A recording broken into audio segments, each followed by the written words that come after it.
ఇది ఇది చాలా పురాతనమైన కులను. అప్పుడు ఇక్కడే స్నానాలు ఆచరించేవాళ్ళు రాజులు. అదే విధంగా ఇక్కడ జలాశయం నుంచి వచ్చేది అనమాట. దీని ద్వారానే అక్కడ శివునికి లింగానికి అభిషేకం చేసేవాళ్ళు. ఇక్కడ మనం ఈ జలాశయంలో ఈ కులం చాలా ప్రాముఖ్యమైనది. ఇది కృష్ణానదిలో ఈ జలపాతం అనేది కృష్ణానదిలో కలుస్తుంది. ఇక్కడ దగ్గరలో ఉన్న 5 కిలోమీటర్ల కృష్ణానదిలో కలుస్తుంది. ఇక్కడ దీని వెనకాల కొండలు ఉన్నాయి. ఆ కొండల ద్వారా నీళ్లు అనేది దీంతో ప్రవహించి ఆ ప్రవహించిన నీటితోనే ఇక్కడ ఎప్పటికీ ఎండాకాలం వచ్చినా కూడా ఎంత సంక్షోభం వచ్చినా కూడా ఇక్కడ ఉన్న నీళ్లు అనేది ఇంకవు.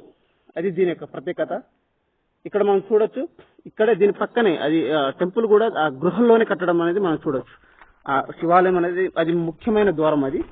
అది లోపల అంటే కొండ లోపల కట్టిర్రు అది. ఎందుకంటే ఆ వర్షానికి ఆ లింగం అనేది శివలింగం అనేది ఎప్పటికీ దాని ద్వారా తడుస్తూ ఉండాలి. మన పార్వతీమాత గంగమాత ఎప్పుడు దానికి తడుస్తుండాలి ఉద్దేశంతో అక్కడ కట్టిర్రు అనేది పరిశోధకులు. ఇది బాహుబలి సినిమా